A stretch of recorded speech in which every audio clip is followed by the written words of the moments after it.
Ladies and gentlemen, welcome to my new video on BRUISER Nocturne. Now, I usually do educational content. I do guide videos, I do tip videos, but this video is just going to be the first of a new series where I'm going to put together some videos on off-meta builds and type and picks that you can really look to take advantage of. This first one is going to be on BRUISER Nocturne, as you can see, but I think he is just a really strong pick and can be quite a bit of a sleeper in lane versus a lot of people.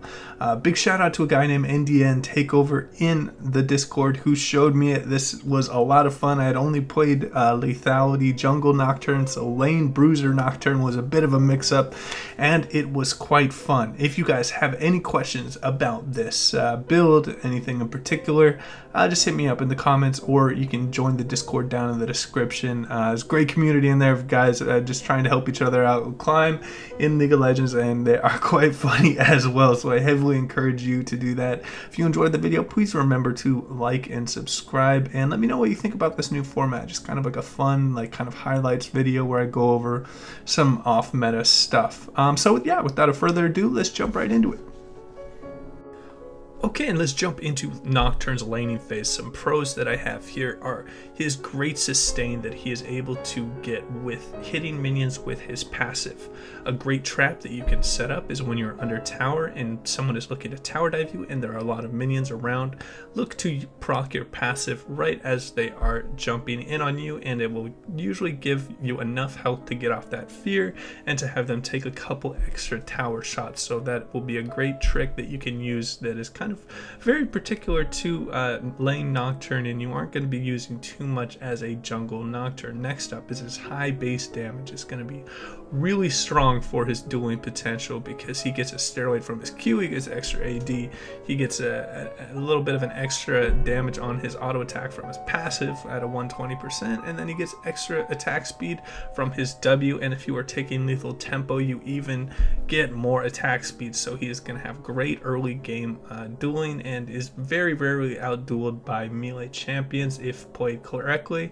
You can struggle a little bit, but we'll go over that when we get into the cons. Next up, we have he has great gank assist. He's able to chase people down with his Q passive trail, and then putting a CC of a fear on them is going to be a great way to set up ganks. Also, due to his great base damages, this really provides an easy ganking target for for your ally jungler. Next up, we have the Dueling Potential. The Dueling Potential is off the charts. As you can see with these clips, you can beat things like Darius, you can beat things like Kled, you can beat things like Aatrox if played correctly. It's kind of all up to you and your cooldown use. It's not like just kind of a flat out thing where it's like Garen, you know you're gonna win or lose right when you take the trade. So this is what makes lane Nocturne quite fun.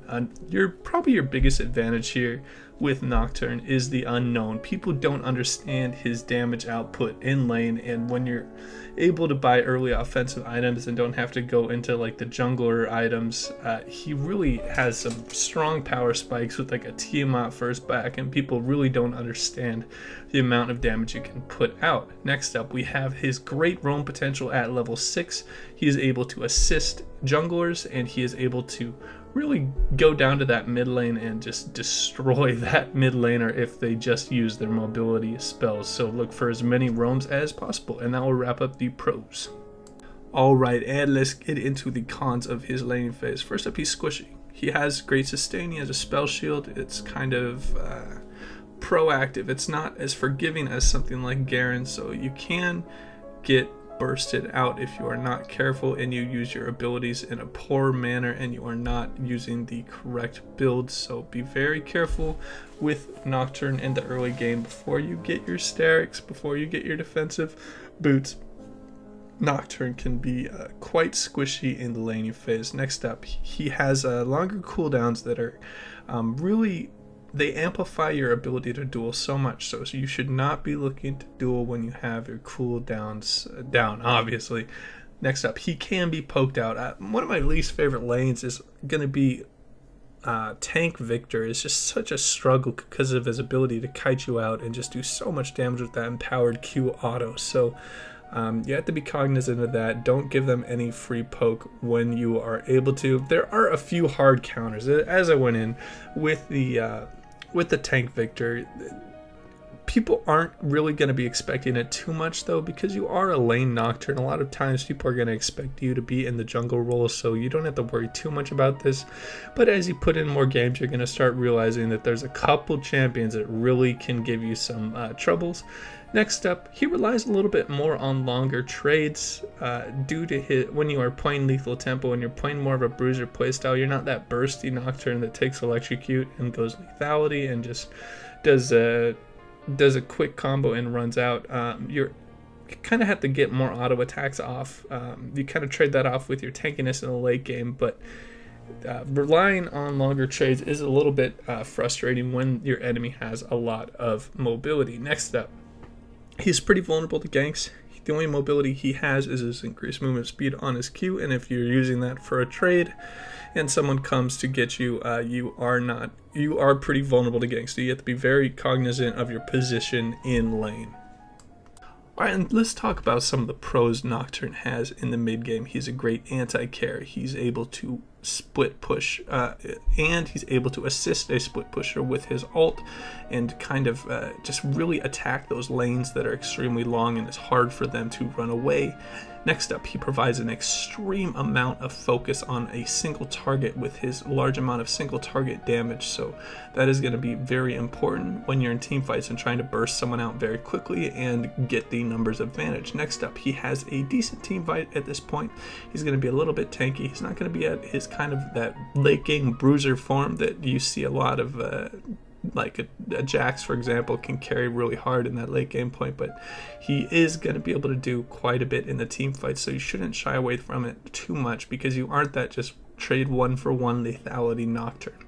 Next up, he is able to just chew up CS. If you're getting that early Tiamat and with that passive, you have so much AoE damage, so you're able to just roam around the map really quickly and take up a lot of CS. You're able to clear jungle camps very quickly, so always look in your downtime to just take as much CS as possible because you are going a bruiser build. It is a bit more expensive.